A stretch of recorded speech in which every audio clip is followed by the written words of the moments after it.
Hey guys.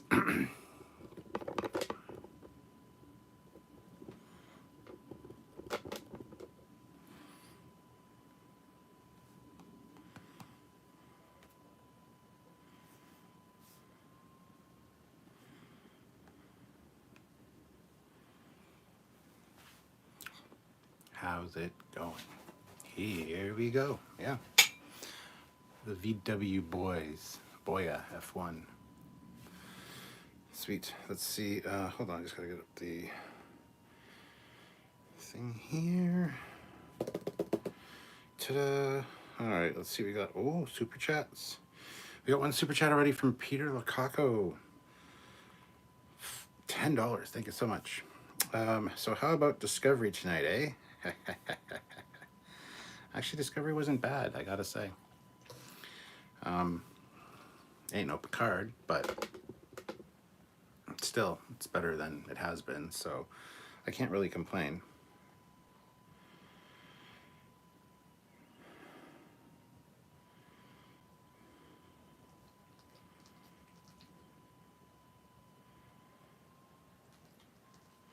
So would this be Colonel on deck? I guess, yeah.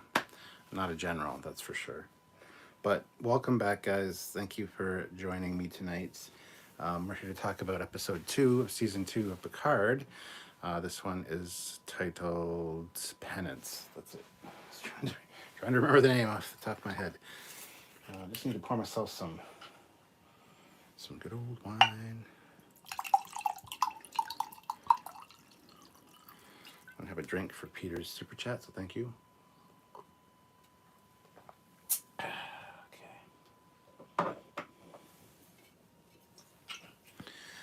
All right, yeah. My thoughts on this episode. I thought this episode was fantastic. Really enjoyed everything about it, actually. Was it too dark? Maybe a little. I really enjoyed all the stories about Gul Dukat and Martog and Sarek. That stuff was cool. All the characters felt right. Elnor, I enjoyed seeing Elnor in this episode. He was very funny, and even Raffi didn't annoy me. Girardi didn't annoy me. She stepped it up a notch or two. It was a good episode. There was a lot to take in. I feel really bad for Picard, though. And what's up with Q? He's not right in the head, apparently. So there's a lot going on in this episode. I can't wait to do our full breakdown review tomorrow, which is at 4 p.m. Eastern Standard Time. So if you guys are looking forward to that, thank you. Hopefully you guys will tune in. But yeah, there's so much to break down. And it's so ironic that only the people that are close to Picard that are in the show are the ones that are aware of this. Like, is Riker somewhere going, what the hell? Is Geordi? Like, I don't know why it's just the people that are around Picard. It's not even people that are just on the Stargazer, because we got Raffi and we got Elnor who are on the Excelsior. So I don't quite get the logic of just these people being affected, but thank God that it's like the bestest general in the Confederation and the president and the head of security. Thank God they have actual important positions to be able to actually make a difference. It's good. It's good. It was a good episode. It was a lot of fun. Definitely a different feel from the first episode. The first episode was real Starfleet. Or Federation. This one's Confederation, which feels very Mirror Universe. It's like, and Picard really savors that role of general. The way he walks up on that one soldier and my order, and just walks up to her, intimidates her, was fantastic. Like, he really, and up on the, I know he was buying time, but the build it up was really good. So there you go. Fleet Paw throws in $2. It was great. Loved it. I'll see you finally saw it. Fleet Paw, good. Congratulations.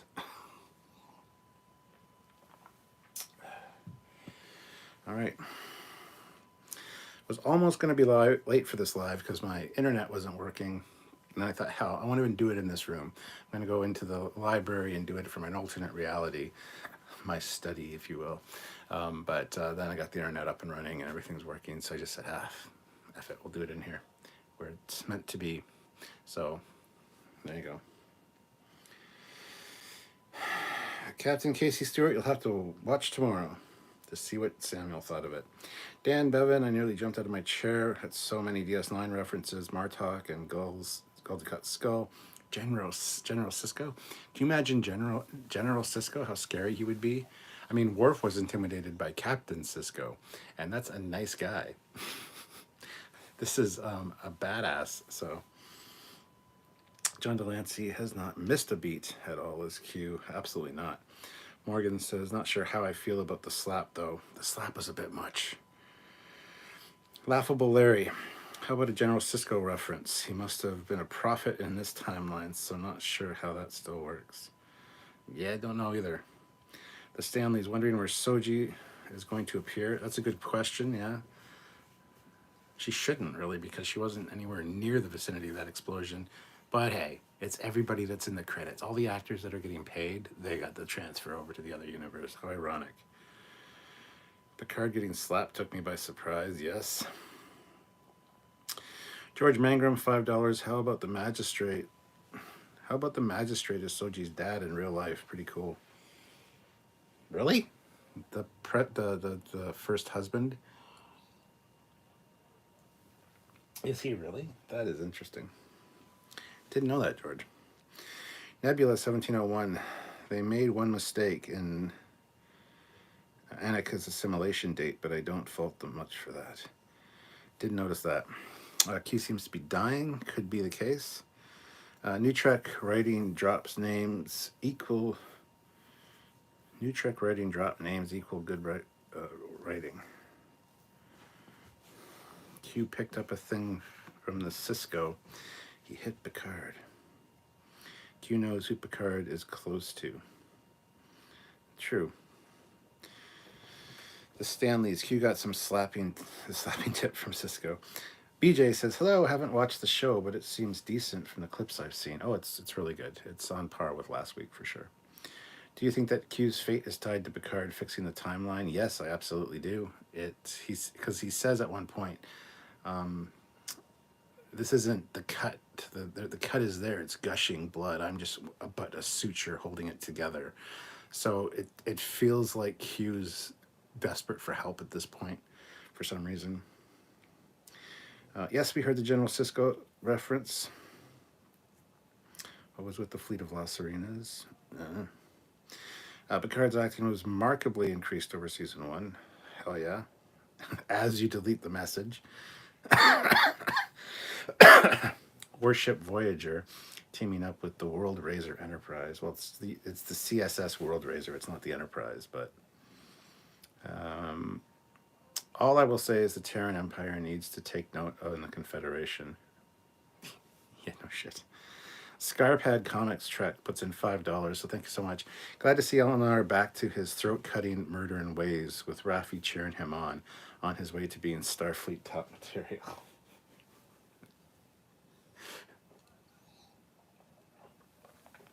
Kind of thought the same. But hey. Mark says, I wonder if maybe the changes were so severe that maybe something happened to the Q Jr., and that's what may have changed Q. General Cisco has evil prophet power. Yesterday's Enterprise, Through a Mirror Darkly references. Yes. Well, Through a Mirror Darkly was quoting something else, because that's what the title's named on, but yesterday's Enterprise, good one. Pumpkin Spice, Quark's Ferengi skull in the trophy room, could be. Thod says, I heard the idea that it could be General Jake, which I found really funny. Why the heck did Picard bleed as an android? Because he's basically, his golem body, his android body, is essentially exactly the same as the humans. They made that point at the end of season 1. Thoughts on Q saying cause of Ducat on his synthetic body? Yeah, I want to hear that story. Ducat must have done a number on Picard, and Picard needed to get a body to survive, I guess.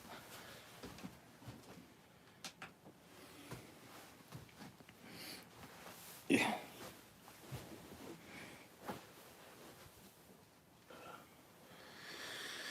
All right. Do I think the Queen's ability to see different timelines is from assimilating Guinan's species? Probably not, no. But Dan says, I mean, maybe in this timeline, Cisco never interacted with the prophets. From how the episode made it appear, every major planet was destroyed. Maybe Cisco just showed up and nuked Bajor from the start. Wouldn't be a bit surprised, honestly.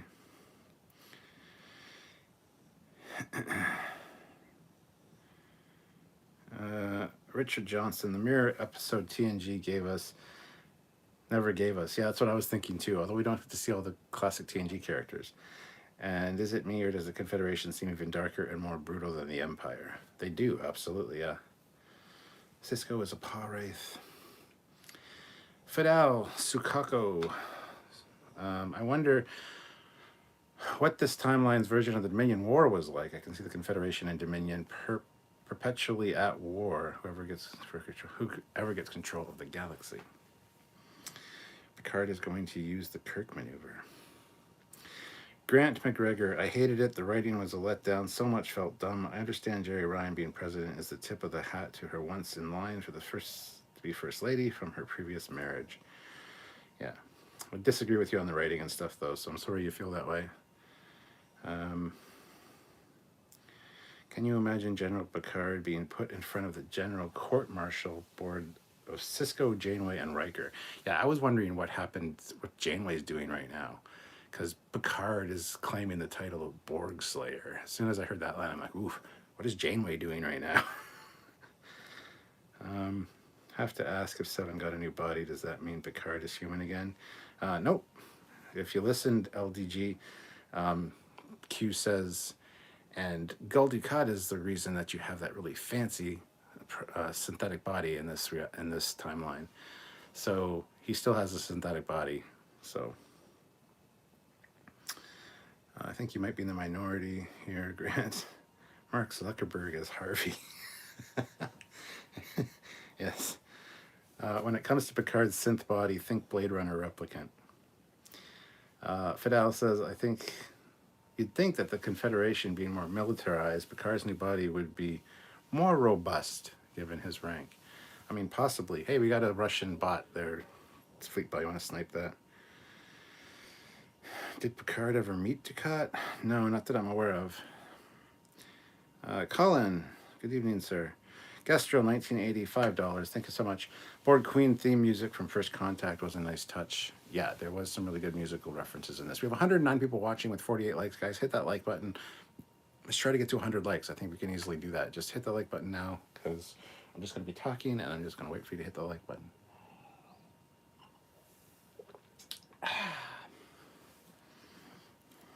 Project Achieva, the Queen was creepy. Good acting with the smiling. Sean says, seeing all the reference of Dukat and Martog and others was nice, but still bone-chilling to see the references through their skulls. Yeah, the skulls were awesome. I was thinking I need to get a Cardassian skull now, because I would love to have one, or a Ferengi skull. Scarpad's comic Treks, yeah, Fleetpaw, and that's the sad part. It's sad how many Trek fans find this feeble writing good. Okay. Not feeble writing at all, but okay. Colin says, alas, poor Dukat. He knew him well. It should be a four-light dude's head. Fleetpaw, your opinion, guys. I know I enjoyed it, and that's all that matters to me. Yes, I enjoyed it as well. A lot of people did, so. Mark says, I like Harvey. Yeah, Harvey's nice. Nebula says, Janeway is slaying the rest of the Delta Quadrant. Doc McGillicuddy says, I haven't watched it yet. Well, then you shouldn't be here, sir. I don't want to give anything away. We're still not at 100 likes, guys. We're only at 67. Please hit that like button if you haven't. It's easy to do. It's a little thumbs up thing. Just press it. Let's get up to 100 likes. Let's see if we can do it. I challenge you guys to hit that like button. Warship Voyager. Morgan HD. Admiral Ross is probably having a grand time as General Ross. Ozzy says, Picard talked about Kirk using the Enterprise going around the sun a lot. He said a few times, and yes, there was at least twice with the Enterprise. And then, of course, the Bird of Prey, but yeah. Eric Martin, I liked it, but the first wife really annoyed me. I liked it, but the first wife really annoyed me. Maybe it was supposed to. I mean, the first wife. What do you mean? Morgan says Section 31 in the Confederation. Yeah, that would be awesome.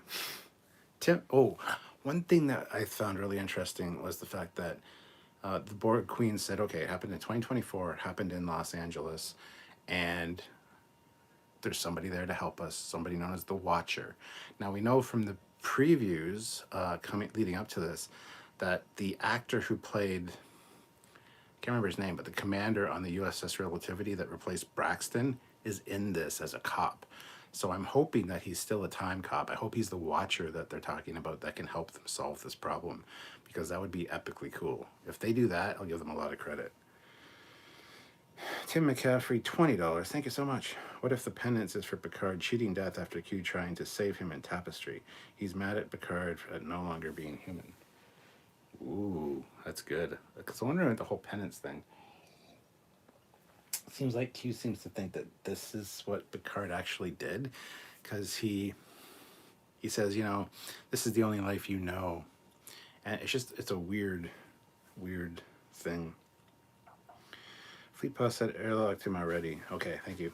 Dan says, so with all the many DS9 references, the trailer with the hand that could have been a Cisco Jake plus Bajoran tablet thing, Picard could go talk to the prophets, exist outside linear time, maybe be able to help. That would be awesome. It's not going to happen, but it'd be awesome. Gorn's skull in Lorca's trophy room. I thought that was a Riemann squall. Colin says, I liked it. I'm interested to see where it goes. Me too. Joseph says, thought it was great. George says, Picard slayed some Hirogen too. I think I saw Hirogen rifle on the wall. Yeah, you did for sure. We're going to do a video about all the weapons and stuff that we see. Joseph says, compared to Picard, I thought Disco was kind of boring, but that said, more things happened. Disco was pretty good. Disco was an actual epically cool Starfleet making contact with something different, and I really liked Discovery, but we'll talk about that tomorrow night. Tonight is Picard, so. Joseph Cole says, read a Terry Matalis interview that said that the new Stargazer is a refit of the original. I sure hope we get to see it again soon. Well, that doesn't make any sense at all, but hey. Who do you think the Watcher is? Guinan, maybe? No, I don't think it's Guinan. It could be Guinan. I severely doubt it, though. I really want it to be the time cop guy. Shadowless Charizard says the execution scene had similarities to Encounter at Farpoint and Q's original post-World War III style trial room. I think the crowd of people in rags. Yeah, I thought the exact same thing when I saw that, so I got the same feeling you did. Fidel says, why is the Confed Starfleet led by generals instead of admirals? I get alternative history, but what justification would they have for using army ranks in their navy? The whole military thing using Starfleet is very similar to the Navy, but there's also things in Starfleet that are not Navy-esque. It's a combination of like all the forces, so I don't like the naval comparisons. There are a lot there, granted, because of ships and things, but yeah, it doesn't bother me. Joseph says he thinks Guinan is the Watcher. Ooh. Dr. Ronaslin, $10. This season is making me so damn hopeful. Thank you very much for the super chat, sir. Much appreciated.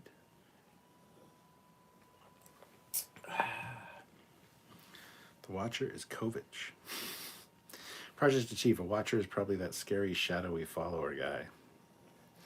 Grant McGregor, while I didn't like the episode, I did like the first episode of the season to note. I have to work overtime and hope everyone will have a good night if I don't come back. All right, well, see you, Grant McGregor. Sorry you didn't enjoy the episode, but thank you for tuning in at least.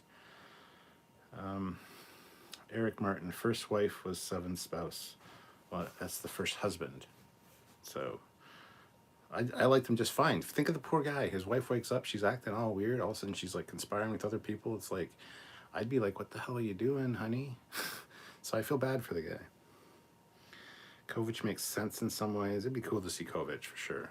But Colin says, early in the production of season 2, they did mention that there may be another life form within Picard's golem body, but that went quiet. Perhaps that's it. Matthew Robbins, so no more Stargazer. I'm potentially very disappointed. Oh, we'll see the Stargazer again, don't worry. We've got inside word from a few people that for us as Trekyards, we're really going to dig season 3 because they wrote season 2 and season 3 together. Season 3, they say, is totally focused on ships and star bases. You're going to see a lot of that kind of stuff. So season 3 is going to be your jam if you're into ships. So you're going to be seeing the Stargazer again. Don't you worry. They built the bridge, they built the briefing room, they built the ready room, they built a bunch of sets for it. You're going to be seeing Stargazer again. Don't worry.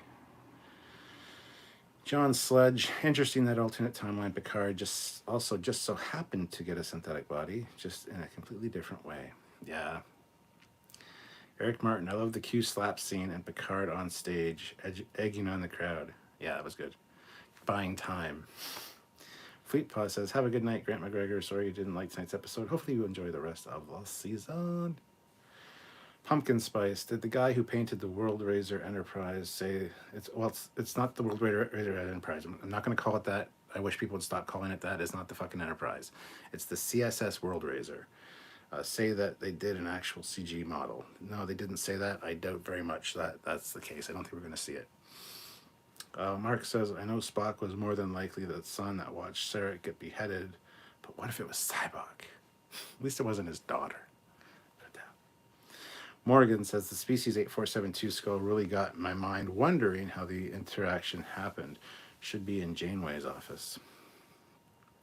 Will we see a Janeway in 7? Oh, I would love to see Admiral Janeway or General Janeway. So, saw the Strange New Worlds trailer. Yes, we did a live about that earlier today. Daniel says, hi, Captain Foley. How are you tonight? I think that this new reality will branch off and become its own universe when they restore the OG one. New time travel rules. Ooh. Maybe the General Cisco mention was we'll have Avery Brooks show up. I don't think Avery Brooks will come back. He's not healthy enough to come back, I don't think. Mistress Janeway must be Picard's ex-wife. Joseph Cole says, I was confused too. Picard told Seven it was not the same ship, then called it a refit on the bridge. Terry then said in an interview that it had the bones of the old ship. Having the bones of the old ship doesn't necessarily mean a refit. I know why people would think that, the superstructure or whatever, but size-wise just doesn't quite work out. Even shape-wise, it's just totally different. It's not like the refit Enterprise, which you can compare with the TOS one and see the similarities. So, yeah, people just, I don't think it's a problem. I just don't want to really think about it or get into it too much. The cynical optimist, 5 pounds. Picard is only considered the greatest conqueror because everybody is too terrified to speak Janeway's name in this universe. I love how, here's your regular morning. What is this? It's awful. Colombian, dark. I loved it. That's it. Janeway would be in heaven. She would have loved that. Matthew Robbins. Guinan noticed when Tasha Yar returned from the dead. Definitely the Watcher. Shannon Bailey. So far this season is the best new Trek by a long shot. Stranger Worlds hopefully continues this trend.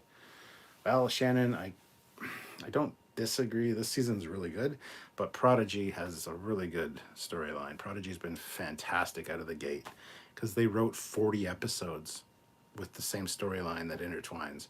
That's 2 seasons, 20 episodes per season for Prodigy, and it's going to be showing like the way that story is woven together. So far, Prodigy, I think, is probably the best first season of Trek besides TOS. And this is the 2nd season of Picard. So, yes, they kind of got things right or corrected a little bit better here. So, Laughable Larry, so far I'm really enjoying this. Beats my expectations, which wasn't high to begin with. Well, my expectations were in the fucking gutter after season 1. Season 1 Picard was just fucking garbage. So, Turd says the Watcher is Gary Seven, or the Vulcan dude from Enterprise. Jonathan, Q actually watches Star Trek in a fourth wall-breaking way. Yesterday's Enterprise and Amir Darkly. All right, guys. Literature. In Amir Darkly, or Amir Darkly, was a quote, and I think it's something Shakespearean. Most of the episode titles of TOS are also Shakespearean quotes or titles or references. So just because he said in Amir Darkly doesn't mean he's referring to that episode of Star Trek or the Mirror Universe. It's a quote, which is what the episode was based on. The title was based on. That's what the Mirror Darkly thing is. So Dan says, really hope that this resolution, to the resolution of the cliffhanger is Seven's husband gets headbutted by Hollow Rios. Tim McCaffrey, they spent too much on the Stargazer sets, so no way we won't see it again. Yeah, exactly. Matthew Robbins, phew, thank you, Captain, for the Stargazer plan for season 3. That's what I've heard. Lots of starships and lots of star bases. Trekyards is going to be very happy next season. Daniel's Hot Topic. So remember when Q showed Picard the Room of Skulls and he said, in a mirror darkly, and the one holding the glass is darker still? I think he was talking about himself, hinting he was the big bad of the show. World Razor is a dumb name, sorry. It's not, though. I love it. It just slices worlds up. Like a razor. Michael Jordan. Maybe what is different with this timeline is the parasitic beings actually did take over leadership. Ooh, conspiracy. Ozzy says, will Picard and crew see USS Enterprise aircraft carrier in 2024? No, they won't. BJ Tehran, in British English, the Navy and military, Army and Air Force, are separate organizations. The Navy has always done a lot of peacetime work, from diplomacy and policing to rescue and to exploration. Would have been fun to see an evil Beverly. Casey Stewart, I don't get, though, why the World Razor has registry is NCC 1701D. Is it, though? I didn't see a registry on it. Did you? I didn't see one. Fleet Paw says World Razor is a world of the world is raised. It has been essentially destroyed so that not even bacteria will survive there. Yes, Fleet Paw. General Grievous, Burnham cries. Picard, I haven't even beheaded Sarek yet. Burnham, I know, I just want to show that I'm human.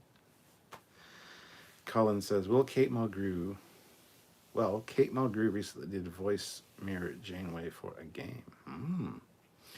Pumpkin Spice, CSS World Razor makes more sense for the name, just my opinion. The World Razor Enterprise. That's fine, that's your opinion. That's not what it's called, though, so you can have your opinion all day long. It doesn't change, it's not going to change the facts. Good tea, nice house. Since they're heading to the year 2024, can they please pick up Data's head in the cave? Pretty please. Mark says, I would enjoy General Picard's morning coffee. Eric Martin, I wonder what's wrong with Q. Is his race in trouble or just him? And can't see why it would be Picard's fault. Prodigy is a lot of fun, very well done. And Gary 7 would be great. Amen. The Cynical Optimist says, Q gives Picard a bloody nose, a reference to if you can't take a bloody nose, maybe you should go back home and crawl under your bed from Q Who. I like that. Yes, I love that. The Dark Lord Raven. Man, Gul Dukat still hasn't gotten that statue on Bajor. Tertiary Adjunct says, yes, it does. You give writers too much credit. Yes, it does what?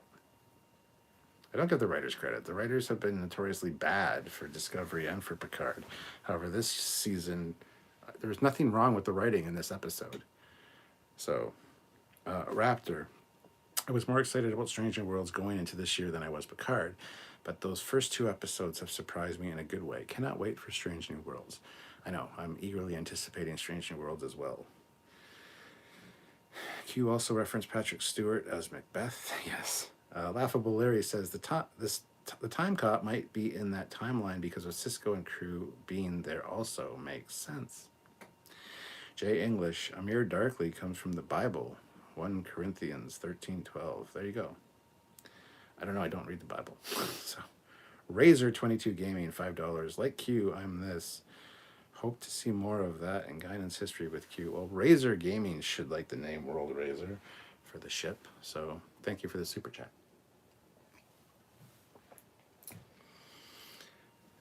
Sleepa puts in $2. World Razor, folks, not Razor. Yes, very important. It's with an E, not with an O.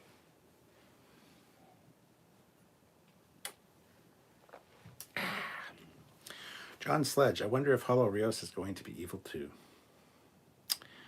Tertiary adjunct. Picard feels like I'm watching Sliders filmed at Universal City Walk. Shadowlist Charizard. I bet we will see Guinan in 21st century Los Angeles. We will. I think we will. Yeah. Pumpkin spice. Differences between razor and razor. A razor is what you shave with. A razor is to, like Fleetpaw said, to raise and destroy everything. So you can't use it again. It's like the what did Genghis Khan do? The burnt earth, the scorched earth strategy of just burning everything as you go through a territory. You burn down houses, you burn down crops, you salt the land so nothing will grow. You just destroy everything. That's raising. Turd Ferguson, there was a 90s pocketbook called In a Mirror Darkly where the Terran Empire existed, TNG era. Cool. BJ Turan, I think Enterprise would have been fine as the Enterprise at hand is making the galaxy safe by making it human. Kingdom of Vinland. I think it would be cool to see Probert's ambassador on screen someday. It would be cool. Richard Johnson, this episode actually addressed the issues I've had with the Empire. They're conquerors, they're explorers, and their ships shouldn't look like the Federation starships or have the same names. Bingo. Jonathan says the alternate timeline has Discovery weapons. It would be funny if Discovery had been in the Prime timeline the whole time. Funnel now comments, I did not see a registry on it either. Sweet Fleetpaw says a razor, with an O, is used to shave off body hair. A razor is someone or something that destroys something so badly that nothing can use it again. Yeah, there you go. Daniel's Hot Topics. Remember when Picard said, Remember when Picard said, are you? What? Q, you're not well. Oh, are you? Q, you're not well. You'd be going insane. Maybe this rumor that I will tell you that one in another post. What? I'm confused, Daniels. Mark Phillip. The World Razor looked like maybe there might be a registry on the side of the saucer, but it wasn't positive on that. The Traveler is Wesley Crusher. Yes. The VW boys. It's called World Razor in the closed caption subtitles. Yes, with an E. Captain Casey Stewart. Captain Foley, the World Razor Registry 1701D is on the picture on the post you posted. Well, that's because they were using it as a because they used the Enterprise. So that's the only reason. It's not in the actual finished painting. So that's why. Peter Lacaco, $10.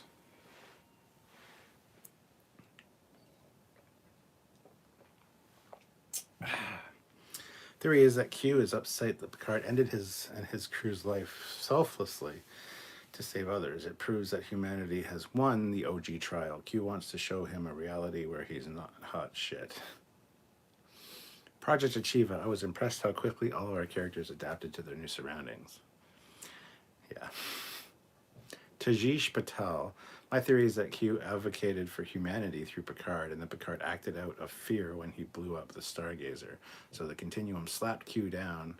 So for Q, it's personal this time, maybe. I like that. That's a good one. BJ says, you have not read the Star Trek Bible.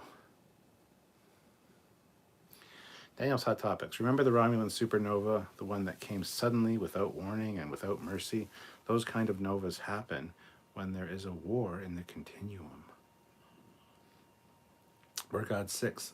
Isley can't stand the Q episodes, but these so far are the best, but I knew it was a Q game.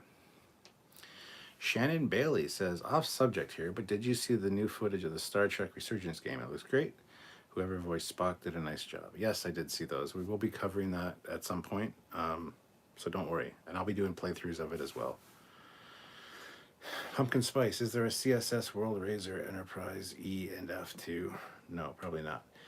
MCAD, I'm pretty sure we will get a World Razor Eagle Moss model one day. Oh yeah, for sure. Daniel's Hot Topics. What if there was a war in the Continuum and Q lost his family and his faction was and was badly injured. So he is now wrath wrought and insane. Now our reality will have to pay. Mm. The Watcher could be Flint. There's a TOS one. Fart Muffin, great name. I'm tired of them reanimating Leonard Nimoy's corpse for a cash grab.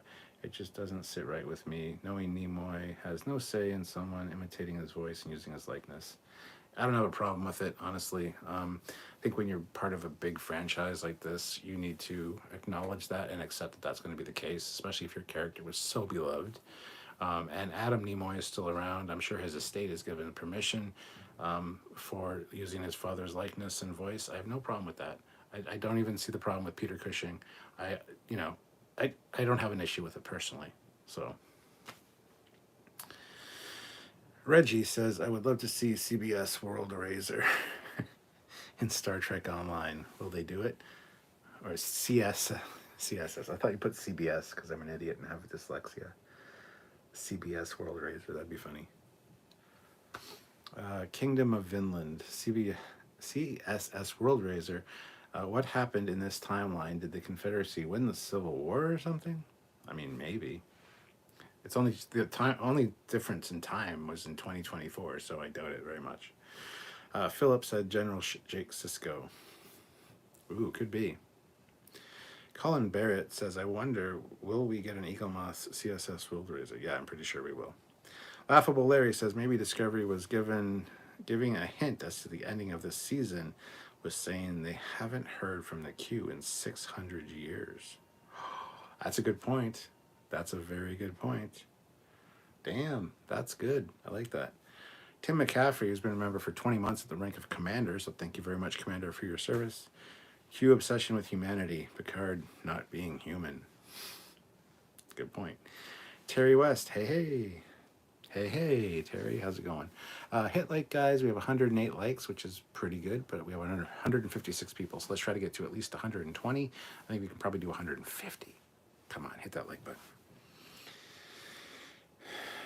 Tim McCaffrey, plus being thrown into a human-centric totalitarian society. There we go. Words are hard sometimes.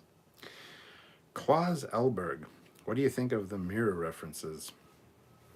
Yeah, it feels very much like the mirror universe. It's clearly not, but I have no problem with the mirror references at all. If you're talking about In a Mirror Darkly, that was fine. If you're talking about yesterday's Enterprise, that's not the mirror universe. So I don't know which ones you're speaking about specifically, but there is a very mirror universe vibe to everything. So the VW boys, AF. I'm glad they didn't waste too much time getting the whole gang back together. Amen. It was pretty quick. Mark says, if, and I emphasize if, the World Razor's registry is 1701D, then all ships named Enterprise could have been named World Razor here, and maybe the original was instead of a Connie, but a Dreadnought. Cian Fletcher puts in $2. Girardi animated cat. Sounds like Patton Oswald. Maybe it was, I don't know. But thank you for the super chat. I'm out of a glass of wine. I need to pour another one. Next super chat, and I'll pour another glass of wine. Eric Martin, poor Girardi had it rough. She isn't good socially and was struggling to keep up appearances in the alternate timeline. I'm sure Cap loved the viral cat. I love the 7-shot line. Yeah, Annika 7-shot. Yeah, I love that. The virtual cat, no opinion one way or the other, really. Kind of funny. I love how it just randomly says meow. But John Sledge, the idea that the Borg queens can hear echoes of each other is very fascinating. Burner says, do you think Q gave Dr. Soon the formula for the augments? Q triggers the eugenics wars. The original trial, TNG Season 1, Episode 1, I think, was supposed to mimic the courtroom of that time. Yeah, you definitely got that feel from the crowd, for sure. But do you think Q gave Dr. Soon the formula for the augments? Maybe that's what that blue vial is that he flicks across to him at the table. That's interesting. Jonathan, I'm guessing that Q changed the timeline in a red herring, and it was the Borg that went back to change things, which would explain why the Borg explain the Borg entrance last episode with links to his mother. The VW boy AF1, it was Patton Oswalt. He was in the credits. There you go. Fart Muffin. Will ask Kurtzman demand CSS World Razor have hidden tentacles? Oy. MCAD. Big question. Why Annika is not married to Chakotay? Because fuck Chakotay, that's why. I don't know. That's a good question. She was never on Voyager. She was never in the Delta Quadrant. She was never assimilated, so there's no reason that Voyager would have run into her, hence meeting Chakotay. So, yeah, she wouldn't have met Chakotay. Daniel's Hot Topics. Anti-Trekker had this cool theory that the back in Encounter at Farpoint Episode 1, the TNGQ froze that crewman when he tried to stun him. Why did he freeze the crewman if it was not? Because Salty Trekker's an idiot. The whole thing that Q was vulnerable and could have been shot and wasn't omnipotent and has been tricking everybody this whole time is a fun, interesting theory, and there's a lot of really good points for it. But Salty Trekker, I'm sorry, I was on your live stream the other night when you were talking about that. I don't buy it. I don't buy it for a second. So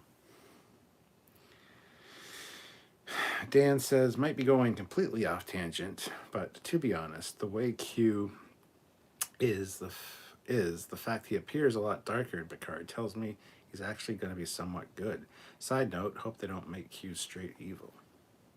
Maybe he's the Q from this altered timeline or another reality, maybe. John McHugh says, hey Cap, thought you were taking a day off. Just watched the latest episode of Discovery. It was a good one, and joined Picard too. Well, I was going to be doing this live tonight regardless. But yeah, originally we were going to take the afternoon off at least and not do a live, but then we thought we'll do a live for the Strange New World teaser.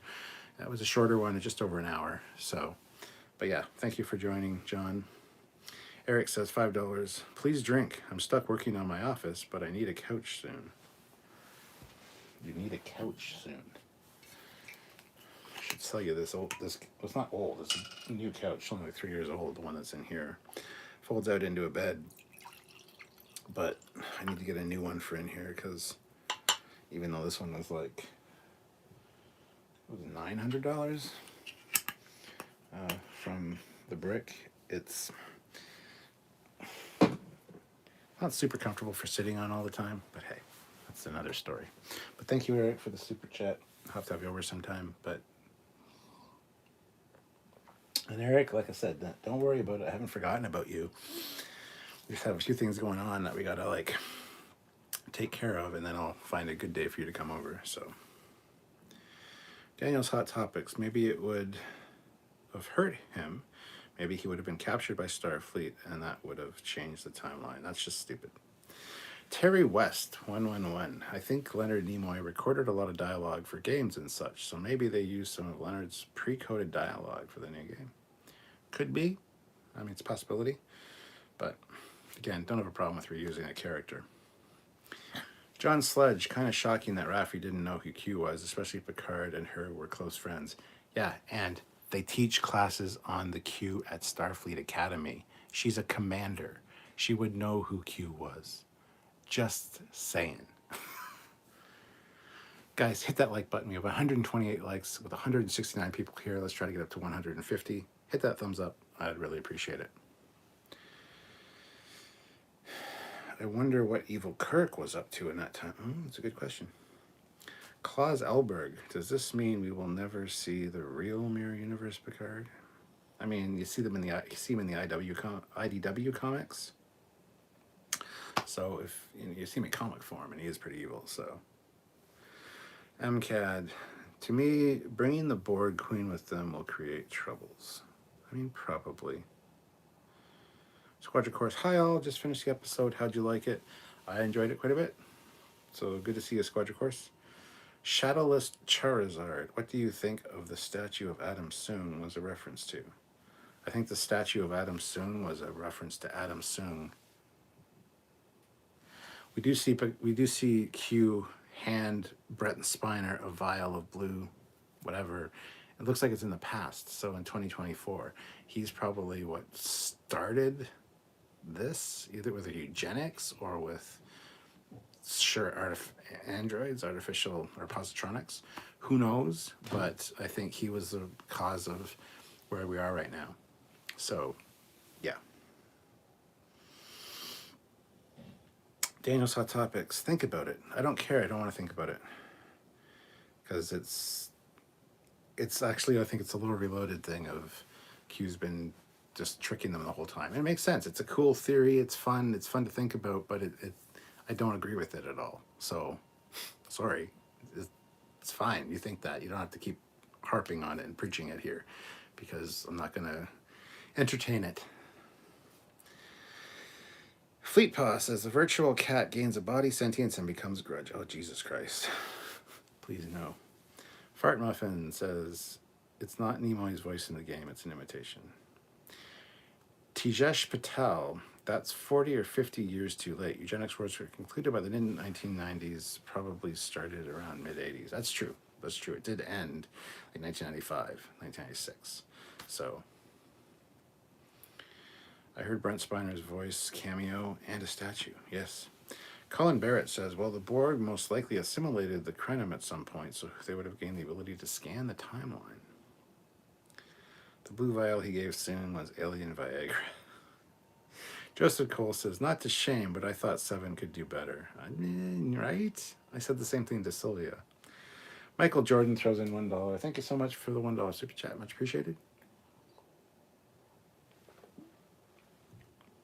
Christian says, Picard said Q changed the galaxy. Also, Discovery is outside the galaxy. Any correlation? No. R.T. Leacho. Veiled Borg Queen is Picard's mom or grandmother was raised by wolves. No, it's not. I know she says look up, but my thinking honestly is with this episode, when the Queen looks at Girardi and says, "Oh, you fragile little teacup, you feel the same in all the realities." What feeling?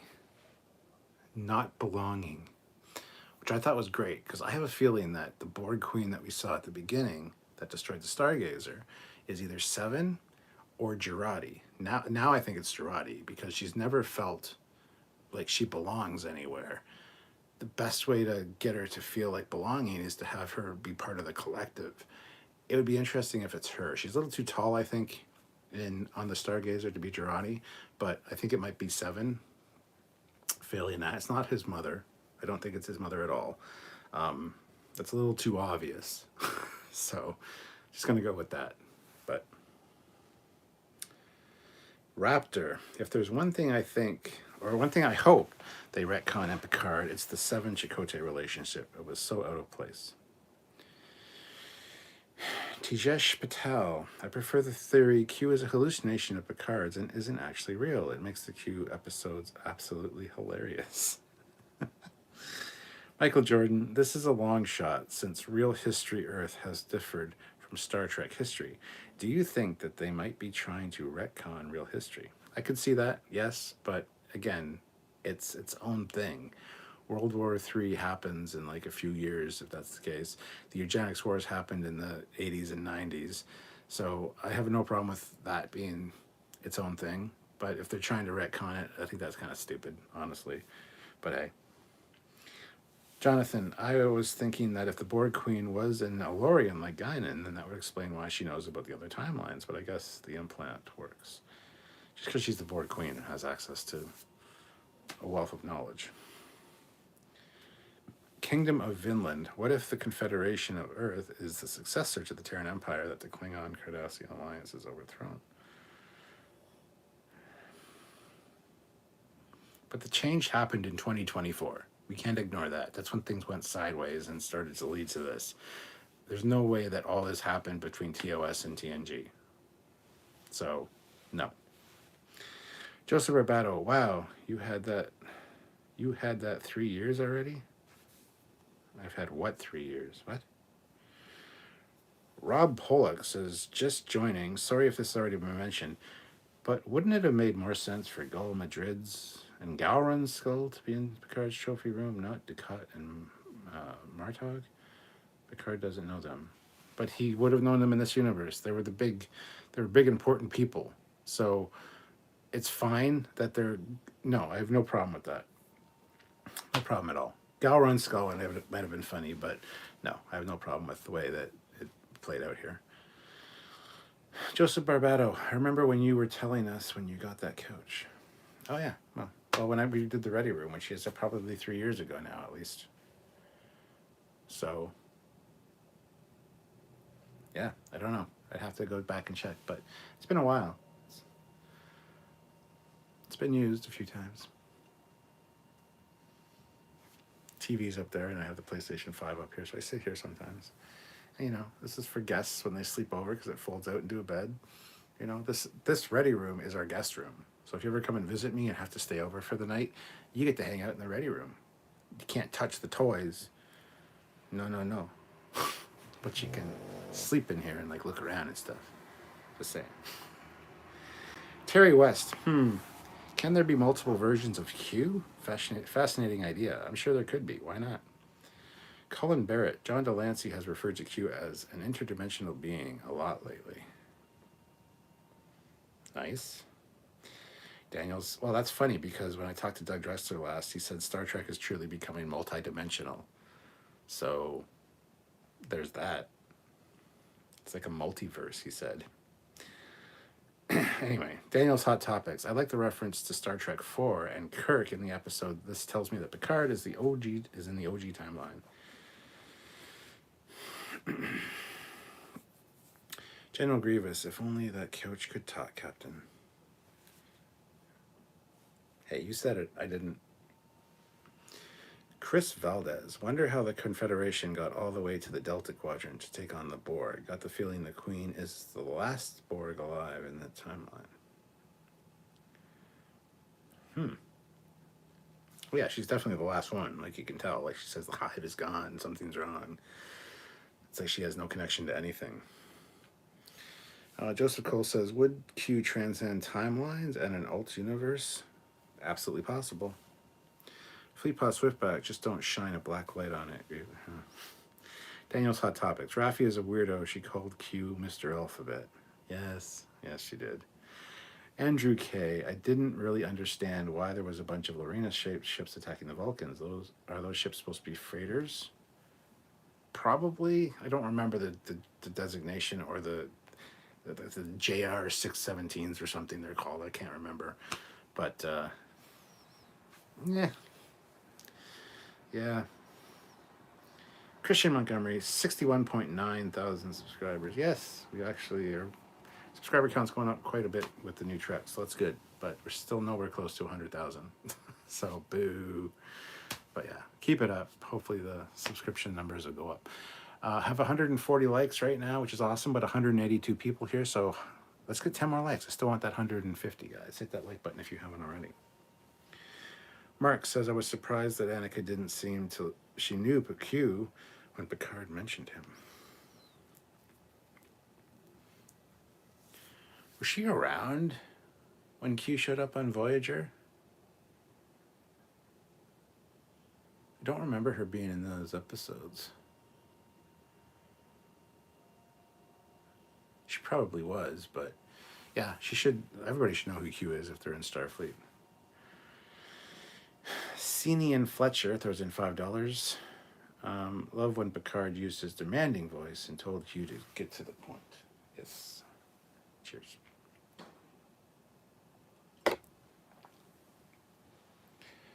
Claus Elberg. What if this timeline's Kirk never died under a bridge? Died on top of a bridge. Fleetpaw said, they are freighters in the real timeline. They're probably fighters in the altered one. They should look different then, though, honestly. Squadron Course shows in $1 with no comment, but thank you very much, Squadron Course. Much appreciated.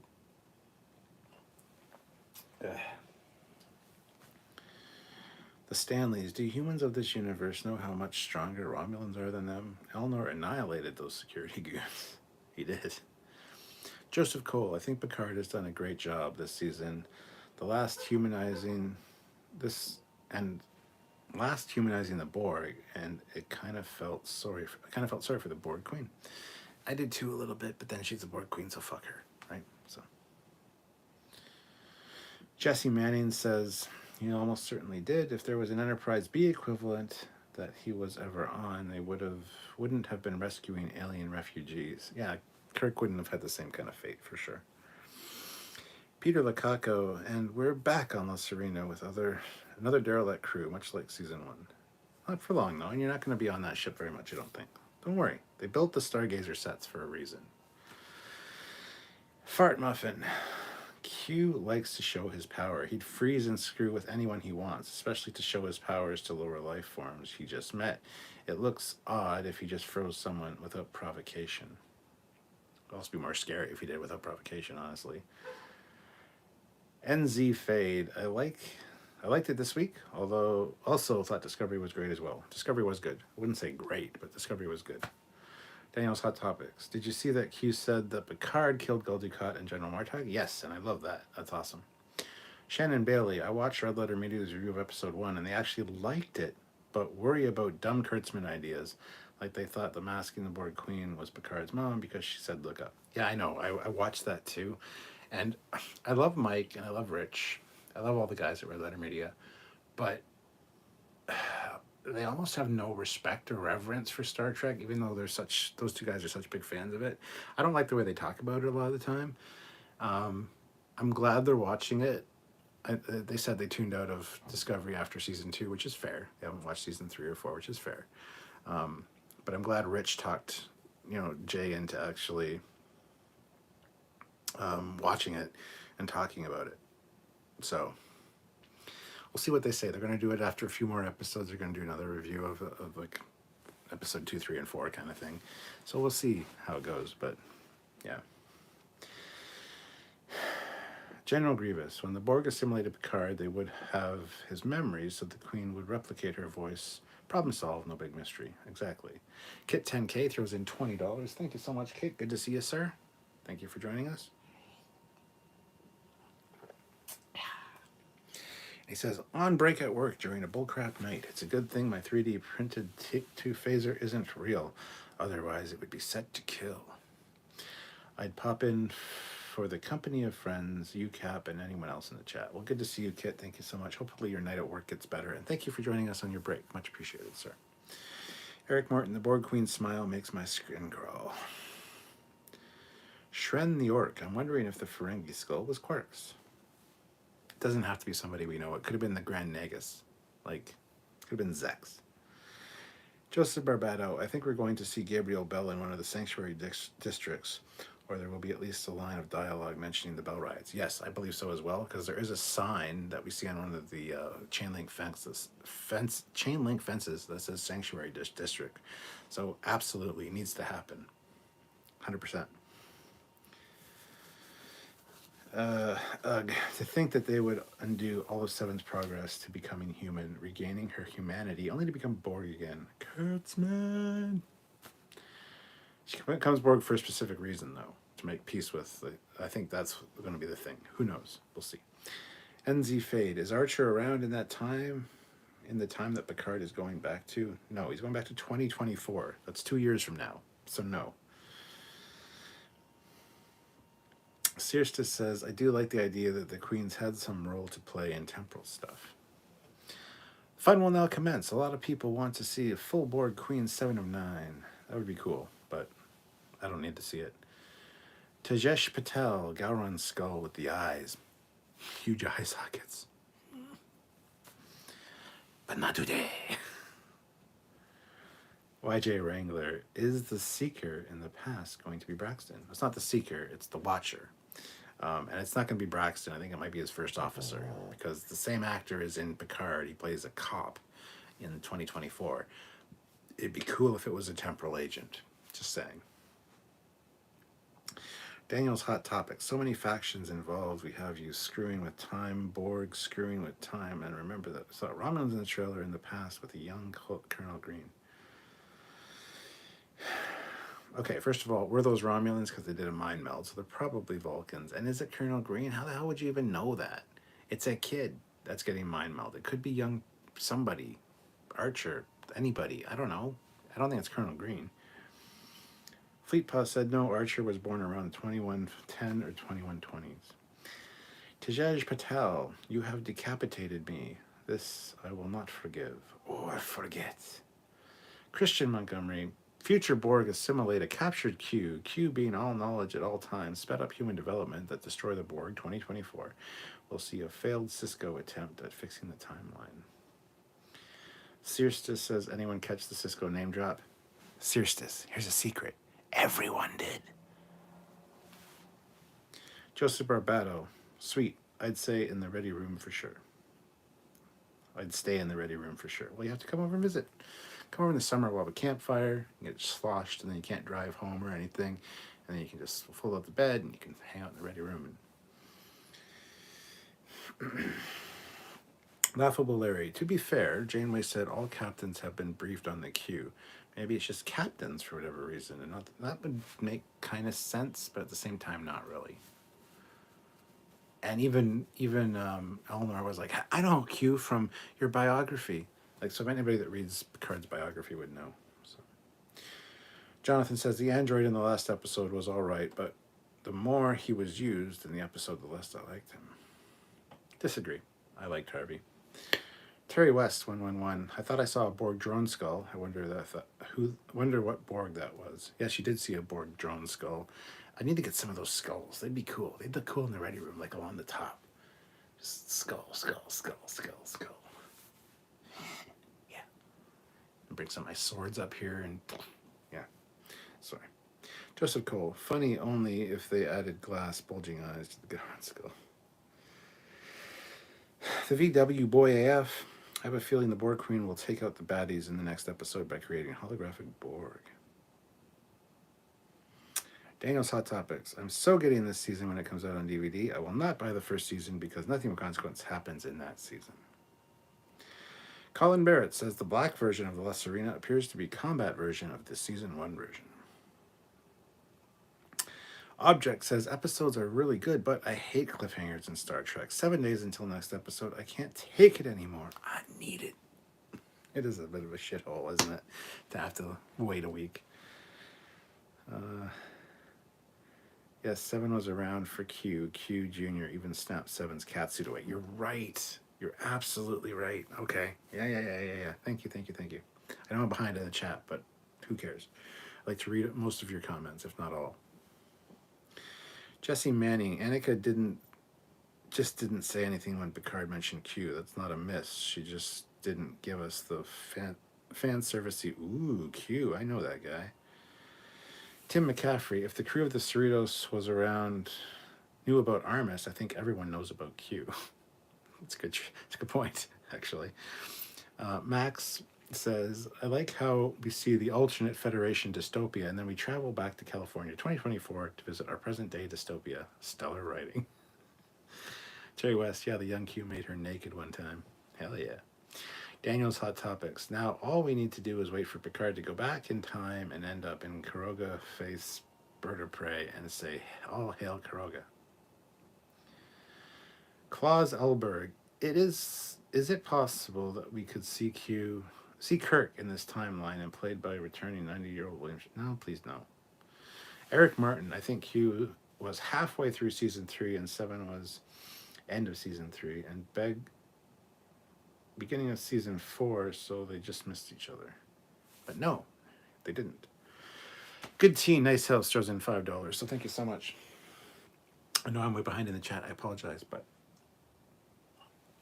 I love all you guys tuning in to watch and for commenting, so I like to read your comments and have your voice heard. Hit like if you haven't already. We have 174 people, 153 likes. Let's try to get to 175 likes. I think we can do that.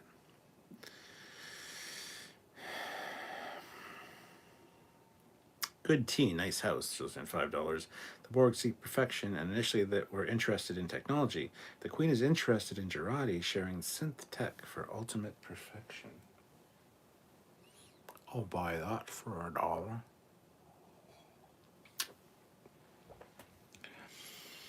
I hope Valeria, I really hope it's not his mother. All I can think about was the version of the sweet little old mother from TNG Season 1 with her tea and grandmother clothes. Yeah, I can't stand the actress that played his mother in the first fucking episode. I don't know who she is. I don't care. I don't care to know. I don't like the way she talks. I don't like the way she looks. I don't like her bottom lip. It's too big. I just hate everything about her. I don't know what it is. If it's a past life thing, I don't know what it is. I just can't stand her. I don't want to see more of her.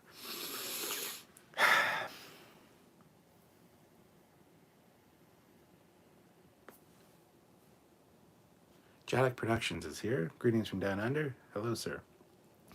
Chris Blue 18. Seven knows about Q. Remember Q Jr. snapped his fingers and made her clothes disappear. I mean, I would too. I guess, let's be honest. JL Young. The Borg in this timeline is benevolent. Maybe. War God 6. Last episode of Q was season 7 of Voyager. Q2. So 7 was on board whether or not she was in the episode. Okay. Robert Gaddy. The reference should have been made about Gul Madrid from the Next Generation episode Chain of Command, not Goldicott. Disagree. I mean, it would have been good reference for sure, but not many people would have necessarily locked onto it. So maybe have more than one, but I think it's cool. Put it this way, if this timeline actually existed and Picard was this great general, they would be sending him after Goldicott, because there's no way Sisko would be on Deep Space Nine dealing with Goldicott's bullshit. He would have been doing something else. So I have no problem with them sending their like most epic general after Goldicott.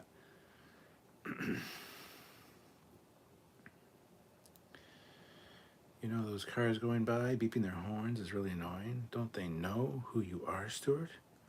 Oh, there's no cars beeping their horns. Oh, there's just people, they're not, nobody's driving by beeping their horns. They're just locking their cars because they're coming home. And it was really hot in here earlier, so I just opened the window a bit. So deal with it. Thomas Staton. I hate they ended this episode with a standoff. I do too. Fart Muffin. How will the La Serena hide from 21st century scanning equipment? We'll have to wait and find out. We should already be detectable by the whatever of the time. Yeah. Joseph McHugh, Rio 7, Robert Picardo. What happened to emergency medical holograms after Voyager anyway? Who else should be on Stargazer spin-off crew? Lots of people should be. The Doctor definitely should be. Hey Foley, long-time viewer, first time live. Well, good to see you. Half Wankison. Thank you for joining. Awesome to see you, sir. Mark says, I like the Cardassian armor. The Cardassian armor was cool. What I didn't like was the fucking Klingon torchbearer armor right beside it. Fart Muffin, this may actually be the first time I'm actually looking forward to the next episode of Star Trek. This is a weird new feeling. It's a good feeling, though. Just enjoy it. Fleet Paw Swiftback. They'd modulate their shields to block 21st century scanning equipment. Voyager did the same thing in Futures End Parts 1 and 2. Benjamin. I assume the Ferengi skull was Bach. Sure. Or Brunt. FCA. Colin Barrett. The Grand Negus' staff is below the Ferengi skull. Oh, is it? Well, there you go then. It's the Grand Negus. Half-Wankinson. What's your opinion on Doomcock's recent video in season 2? I don't watch any of Doomcock's stuff, so I have no idea. I think he's an idiot. So there you go. Michael Jordan. Speaking of Ferengi, did you notice the Neagle stuff? No. Don't know what you mean. Daniel's Hot Topics. The Borg Queen's dark eyes is symbolic of the darkness in herself. She is the darkness. The Doctor. Yeah, Archer won't be born for another century. Object says, so if the first episode, the Borg are not just bait, illusions maybe by Q, or are they real? Well, they're real, I'm pretty sure. Fleetpaw, we don't speak that name here, that's true. Kit 10K throws in $10. By the way, 709 was in some episodes where Q appeared on Voyager. If you remember, Q's son removed her clothes and said, talk about perfection to her. Yeah, I remember now. So cheers for that. Sylvia would have known that. Sylvia, if she was here, she'd kick my ass and say, of course she saw the Q. Speaking of the term the Q, I know it's a British word for line, but there's no way when the Borg Queen went back into the thing, where'd they go? Where'd she go? She went into the Q. It's going to confuse a lot of American viewers, I'm sorry to say. They don't know what a queue is necessarily. It's where you queue up to be in line. It's called a line here in North America, in Canada, and in the US. Please, for the love of God, just say she went back in line to go up to be executed. Not she's in the queue, because a lot of people are like, queue? She's a queue now? The Borg Queen's a queue? Sorry, this is going to confuse a lot of people. Peter Lukaku, $5. I love Seven's personal test to see if she's dreaming. That was a formula she wrote on the... What was the formula she wrote on the mirror? I don't know. I'm not a mathematician. Or a magician. I've never been good with math, so I don't know. Shannon Bailey, has Geordi or Worf, etc., ever been confirmed teased for the season at all? No, but I hear Wesley's might make an appearance. I think his heart is in the right place. Doomcox, oh, absolutely, his heart's in the right place. I just don't like the way he goes about things, and he's not open-minded at all. He will not accept anything new as good. And sure, his heart's in the right place, but unfortunately, that right place is right up his asshole with his head firmly inserted in his own asshole. So, need to be a little more open-minded. There's a lot of things about New Star Trek that we don't like here. We talk about those. We also talk about the good things. There's never anything that's all bad and no good. We talk about the good and the bad in all things, even Discovery, even season 1 of Picard. There was good and bad. But they lock onto the bad things. It's the fandom menace for a reason. Dumb, D-U-M-B, the fandom menace for a reason. So that's all I'll say about that. The Romulans went back in time to change time because Hopus destroyed Romulus, and they want revenge. What if it was Grand Negus' Rom's skull? Who cares? Josh says, 7 knew Q's son. I don't remember if she interacted with Q. If I recall correctly, only captains know about the Omega particle. Yes, only captains know about the Omega particle. That is correct. But that's something that there's a captain on every ship. So if a ship encounters the Omega particle, there's going to be a fucking captain. A Q could show up to anyone on the ship. A Q could show up to a commander, could show up to a lieutenant, could show up to anybody on the ship that they think might be influenced. So you're going to want to teach your crews about the Q before you go out into space. Just saying. Having served in active Navy enlisted, I knew 98% less than the captain. Kingdom of Vinland. I would imagine if the Andorians had an embassy on Earth, it would be cool to have it be in Anchorage or Fairbanks, Alaska, or really any city in the polar regions of Earth. Yes, they do like it cool. So do the Breen. I want to know what a Breen looks like. Just saying.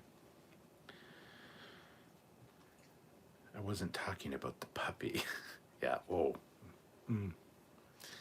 Yes. Thomas Staton. I wish we could have gotten a retrofit of the Aventine.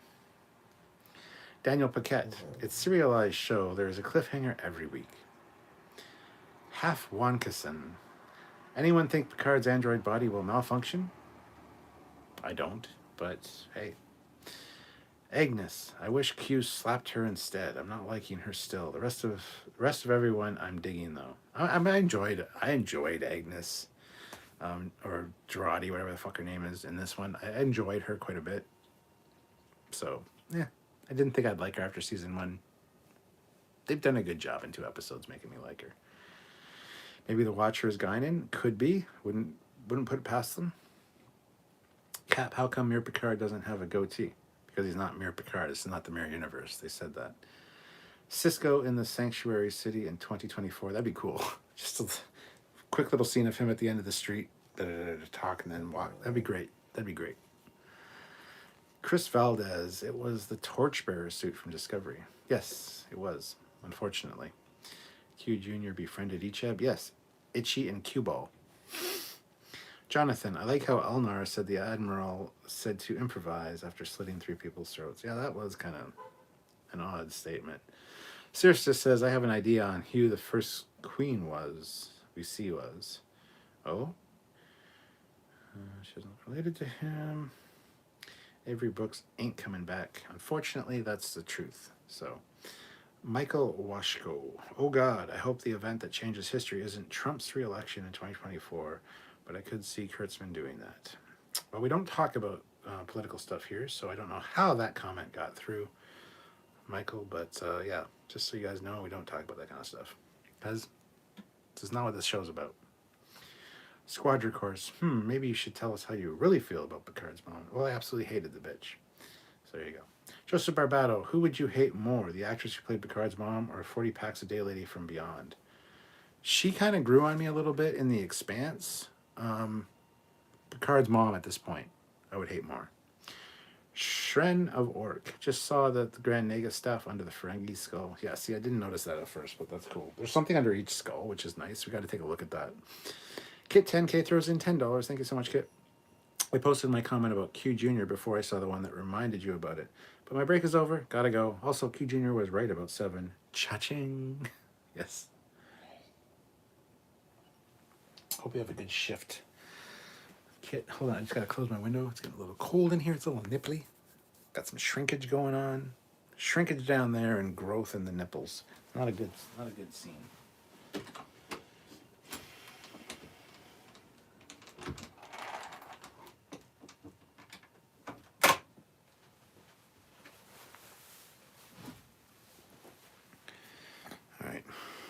Daniel says, you may see Gabe Bell, but it won't be Cisco.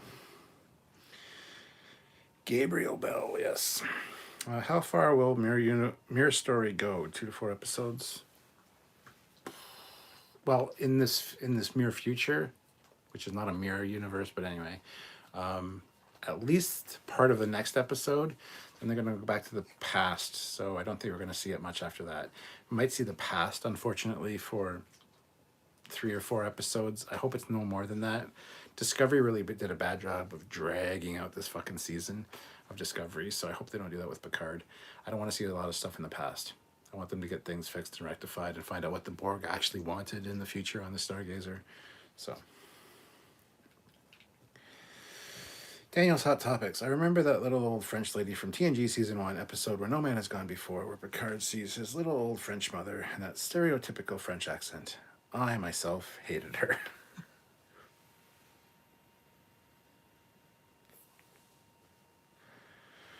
She was annoying. Yes. This is Jericho. Pretty good episode, but the alternate timeline just reminds me of the universe, just without the infighting. Christian says, Eagle Moss skull bust? Ask the rep. Ooh, that's a good idea. I'm still pushing for Eagle Moss to make orthos of the ships. You know, the orthos they have in the little magazines? Every review I do, I'm like, they should just do fucking posters of these orthos, because I would buy them. I love ships. I love orthos. I would buy a few and frame them. I would love orthos like that on the wall. They don't have them. I noticed a lot of conventions will use the term Q these days. Yes. 7 was using the proper language there. She was using a term, yes. Watcher Zero, I'm staying with what I guessed last week. The Queen was there to make peace, and Q was trying to make Picard change his mind and not self-destruct the ship. Q's lesson have been made to make Picard trust. Yeah, I kind of agree. Ducat and Martog's skull mugs. I would buy those. I finished pre-calc in 12th grade 20 years ago, and I didn't recognize it. It was probably calculus or beyond. It was bad enough in 92 when I saw TNG. It was bad enough when we got the stereotypical French captain who was a diplomat who can't stop talking, and then we got a little old stereotypical French lady. They might mash up Sanctuary City of 2024 and Picard like Trials and Tribulations. That'd be cool, actually, if they did that. They're not going to, but it would be awesome. General Grievous, never anything all bad and no good. That's true. The best part of The Last Jedi was the end credits. Yeah, there were a few visuals and things in that were also pretty good. So, Colin Barrett, well, Q has shown up to torment ensigns on the USS Cerritos. True. Lloydie puts in, looks like 500 yen. So thank you. I hate that you can watch these a few hours before I can. I want to watch live. Oh man, I'm sorry. Donnie, how's it going? This is Jericho. I do feel like it was missing some Star Trek alum playing their evil versions of themselves. Well, hopefully they'll show up. The Aventine is so sleek. I'm pretty sure it was... Launched as a refit. The Watcher is the Traveler. Maybe the Watcher could be Flint. How about Gary 7? Is Elnor comic relief? Also, Kelso was in the 70s show. Kelso was in this? Eric Martin. I thought the boy in the trailer with the Vulcan on the woods was Cochrane, but it looks like the boy... He was born in early 2030s. Okay, don't know. This plot has first contact vibes to me a little bit. Do you think the Klingons will ever return? Yes, they will at some point. Josh, if they are 2024, they should have, I can't remember his first name, but something Bell should make an appearance. Yes, that's Joseph Bell. Ooh, we found someone you dislike more than the lady from The Expanse. Thomas says, if anyone here plays STO, I'm Thomas Staten at Black Panther 2010. Months ago, I asked you guys if the Borg Queen could sense changes in time, even posted it on the Sci-Fi Stack Exchange, and you and Sci-Fi said no, but in your condescending way, LOL. Glad to see I was right. Well, there you go. I don't remember that, but there you go. You're drunk. Then, okay, fine. You all assume it's Ben Sisko. It could be Jake or Jennifer. It could be. Matthew Robbins. Captain, how many glasses have you down so far? Just one. 1.5. Strange new SNE on shrinking comments for the win. Oh, yes. Yep, in the Mirrorverse in this time, there was no human empire, just the Klingon-Cardi Union. Andrew K. I just don't understand how Seven drew an equation on a holographic mirror with lipstick, and then the lipstick just disappeared after the mirror deactivated. How the fuck did the candle light by itself? With holographic light, probably. Yeah, I don't know. Don't know.